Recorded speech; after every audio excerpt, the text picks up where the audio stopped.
Hey, welcome to Socialism for All. This file is being recorded for the August 2022 edition of Socialism for All, and it's an audiobook and discussion of the tasks of revolutionary social democracy, aka Marxism, in the European War. If you like this video, please click like and subscribe, and consider supporting on Patreon at patreon.com/socialismforall. There's a link to Patreon in the video description. So this piece was written not later than August 24, 1914. We'll have a footnote about the background of the text in just a minute. As far as publication, the introduction, The Russian Social Democrats on the European War, is published for the first time. The theses, the resolution, were first published in full in 1929 in the second and third editions of the works of V.I. Lenin, Volume 18. The introduction is published according to the manuscript, the theses, resolution, according to a copy made by N.K. Kripskaya. Source is Lenin Collected Works, Progress Publishers, 1974, Moscow, Volume 21. HTML transcription and markup by D. Walters and R. Simbala, and it's in the public domain at the Lenin Internet Archive within the Marxists Internet Archive, marxists.org. Thanks as usual to MIA for hosting this and thousands of other free Marxist texts.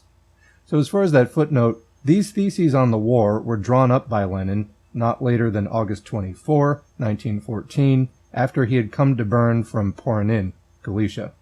They were discussed at a meeting of the Bolshevik group in Bern on August 24 to 26. Approved by the group, the theses were circulated among the Bolshevik groups abroad. To throw the police off the scent, the copy of the theses made out by N.K. Kripskaya carried the inscription, "Copy of the Manifesto issued in Denmark." The theses were smuggled into Russia for discussion by the Russian section of the Central Committee, party organizations, and the Bolshevik Duma, the parliament group. Through Swiss Social Democrats, the theses were submitted to the Conference of the Swiss and Italian Socialists held in Lugano on September 27, 1914. Many of the ideas contained in the theses were incorporated in the conference's resolution. On learning of the approval of the theses in Russia, Lenin used them as a basis for writing the manifesto of the RSDLP Central Committee, the War and Russian Social Democracy. The introduction to the theses, which was written on a separate sheet, was discovered only later, and was first published in the fourth Russian edition of Lenin's collected works.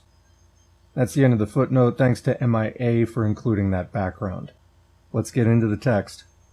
Reports have reached us from most reliable sources regarding a conference recently held by leaders of the Russian Social Democratic Labor Party on the question of the European War. The conference was not of a wholly official nature, since the Central Committee of the RSDLP has as yet been unable to gather as a result of the numerous arrests and unprecedented persecution by the Tsarist government. We do, however, have precise information that the conference gave expression to views held by the most influential circles of the RSDLP. The conference adopted the following resolution, whose full text we're quoting below as a document. Resolution of a group of social democrats. And again, just commenting, social democracy was the term for Marxism in these years. 1. The European and World War has the clearly defined character of a bourgeois, imperialist, and dynastic war. A struggle for markets and for freedom to loot foreign countries, a striving to suppress the revolutionary movement of the proletariat and democracy in the individual countries, a desire to deceive, disunite, and slaughter the proletarians of all countries by setting the wage slaves of one nation against those of another, so as to benefit the bourgeoisie. These are the only real content and significance of the war. 2. The conduct of the leaders of the German Social Democratic Party, the strongest and the most influential in the Second International, 1889 to 1914, a party which has voted for war credits and repeated the bourgeois chauvinist phrases of the Prussian Junkers and the bourgeoisie, is sheer betrayal of socialism. Under no circumstances can the conduct of the leaders of the German Social Democratic Party be condoned, even if we assume that the party was absolutely weak and had temporarily to bow to the will of the bourgeois majority of the nation. This party has in fact adopted a national liberal policy. 3. The conduct of the Belgian and French Social Democratic Party leaders, who have betrayed socialism by entering bourgeois governments, is just as reprehensible. Footnote there, among those who joined the bourgeois government of Belgium was Vandervelde, and in France, Jules Guesde. Marcel Samba and Albert Thomas. Point 4. The betrayal of socialism by most leaders of the Second International signifies the ideological and political bankruptcy of the International. This collapse has been mainly caused by the actual prevalence in it of petty bourgeois opportunism, the bourgeois nature and the danger of which have long been indicated by the finest representatives of the revolutionary proletariat of all countries. The opportunists had long been preparing to wreck the Second International by denying the socialist revolution and substituting bourgeois reformism in its stead, by rejecting the class struggle with its inevitable conversion at certain moments into civil war, and by preaching class collaboration, by preaching bourgeois chauvinism under the guise of patriotism and the defense of the fatherland, and ignoring or rejecting the fundamental truth of socialism, long ago set forth in the Communist Manifesto, that the working people have no country, by confining themselves in the struggle against militarism to a sentimental Philistine point of view, instead of recognizing the need for a revolutionary war by the proletarians of all countries against the bourgeoisie of all countries, by making a fetish of the necessary utilization of bourgeois parliamentarism and bourgeois legality, and forgetting that illegal forms of organization and agitation are imperative at times of crises. One of the organs of international opportunism, Socialistische Monatshefte, which has long taken a national liberal stand, is very properly celebrating its victory over European socialism. The so-called center of the German and other Marxist parties has in actual fact faint-heartedly capitulated to the opportunists. It must be the task of the future international, resolutely and irrevocably, to rid itself of this bourgeois trend in socialism. Comment: they would eventually do that with the establishment of the Third Communist International, or the Comintern, but first they had to get through World War I and the Russian Revolution. Anyway, there's a footnote. Sozialistische Monatshefte, or Socialist Monthly, was the principal organ of the German opportunists, and one of the organs of international opportunism. It was published in Berlin from 1897 to 1933. During the First World War, it took a social chauvinist stand. Back to the text. Point 5. With reference to the bourgeois and chauvinist sophisms being used by the bourgeois parties and the governments of the two chief rival nations of the continent, the German and the French, to fool the masses most effectively, and being copied by both the overt and covert socialist opportunists, who are slavishly following in the wake of the bourgeoisie, one must particularly note and brand the following. When the German bourgeois refer to the defense of the fatherland and to the struggle against Tsarism, and insist on the freedom of cultural and national development, they are lying, because it has always been the policy of Prussian Junkerdom, headed by Wilhelm II, and the big bourgeoisie of Germany, to defend the Tsarist monarchy. Whatever the outcome of the war, they are sure to try to bolster it. They are lying because, in actual fact, the Austrian bourgeoisie have launched a robber campaign against Serbia, and the German bourgeoisie are oppressing Danes, Poles, and Frenchmen in Alsace-Lorraine. They are waging a war of aggression against Belgium and France so as to loot the richer and freer countries.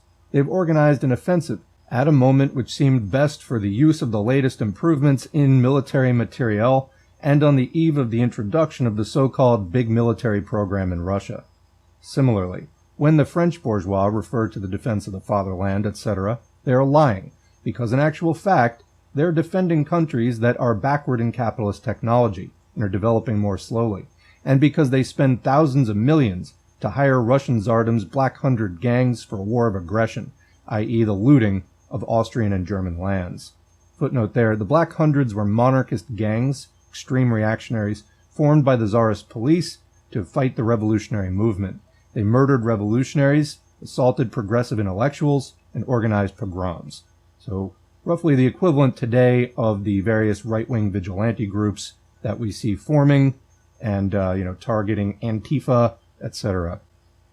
Neither of the two belligerent groups of nations is second to the other in cruelty and atrocities in warfare, i.e. they're both equal. Point 6. It is the first and foremost task of Russian Social Democrats to wage a ruthless and all-out struggle against Great Russian and Tsarist monarchist chauvinism, and against the sophisms used by the Russian liberals, cadets, a section of the Narodniks, populists, and other bourgeois parties in defense of that chauvinism. From the viewpoint of the working class and the toiling masses of all the peoples of Russia, the defeat of the Tsarist monarchy and its army which oppress Poland, the Ukraine, and many other peoples of Russia, and foment hatred among the people so as to increase Great Russian oppression of the other nationalities and consolidate the reactionary and barbarous government of the Tsar's monarchy, would be the lesser evil by far. 7. The following must now be the slogans of social democracy. First, all-embracing propaganda involving the army and the theater of hostilities as well, for the socialist revolution and the need to use weapons, not against their brothers, the wage slaves in other countries, but against the reactionary and bourgeois governments and parties of all countries. The urgent necessity of organizing illegal nuclei and groups in the armies of all nations to conduct such propaganda in all languages. A merciless struggle against the chauvinism and, quote, patriotism of the Philistines and bourgeoisie of all countries without exception. Of all countries without exception. In the struggle against the leaders of the present international who have betrayed socialism, it is imperative to appeal to the revolutionary consciousness of the working masses, who bear the entire burden of the war and are in most cases hostile to opportunism and chauvinism. Secondly, as an immediate slogan, propaganda for republics in Germany, Poland, Russia, and other countries, and for the transforming of all the separate states of Europe into a Republican United States of Europe. Footnote here, for more on that, see Lenin's articles on the slogan for United States of Europe and on the slogan for United States of Europe, editorial comment by Social Democrat on the Manifesto on War, issued by the Central Committee of the RSDLP. Thirdly, and particularly, a struggle against the Tsarist monarchy and Great Russian pan-Slavist chauvinism, and advocacy of a revolution in Russia, as well as of the liberation of and self-determination for nationalities oppressed by Russia, coupled with the immediate slogans of a democratic republic, the confiscation of the landed estates, and an 8-hour working day. Signed, a group of Social Democrats, members of the Russian Social Democratic Labor Party. So that's the end of the text. There's one footnote I skipped, actually, on the Cadets, major Russian political party at this time. The Cadets were members of the Constitutional Democratic Party, the leading party of the liberal monarchist bourgeoisie in Russia. Founded in 1905, the party represented the bourgeoisie, zemstvo, landowner leaders, and bourgeois intellectuals. Prominent among its members were Milyukov, Moromtsev, Maklakov, Shingaryov, Struve, and Radachev. The Cadets were active in Russia's war preparations. They stood solidly behind the Tsarist government's predatory designs, hoping to batten on war contracts, strengthen the bourgeoisie's positions, and suppress the revolutionary movement in the country. With the outbreak of the war, the Cadets advanced the slogan of "War to the victorious end." When, in 1915, the Tsarist forces suffered a defeat at the front, which led to the aggravation of the revolutionary crisis inside Russia, the Cadet members of the State Duma, parliament, headed by Milyukov and the other representatives of the bourgeoisie and the landowners, formed a progressist bloc aimed at checking the revolution, preserving the monarchy, and bringing the war to a, quote, victorious end. The Cadets actively helped to set up war industries committees. So, that's the end of the footnote. This is what Lenin and the Bolsheviks were fighting against. Are there organizations and a movement capable of doing this again today, as tensions toward an apparent World War III begin to reveal themselves? And if not, are we capable of creating one? Food for thought. Anyway, I'm going to leave it here. Thanks for listening. Thanks to the current patrons whose names are on the screen and whose support helps me to spend a lot more time on this channel than I would be able to do without that support. Remember to like, share, subscribe, and comment. All of that helps YouTube to recommend this content to more people. So sharing it on your social media is great, but also that other engagement is helping YouTube to share it on your behalf. So the audience has been expanding. We want to see it keep expanding because everybody, I think, needs to relearn a lot of these lessons. All right, thanks again, and we'll see you in the next video.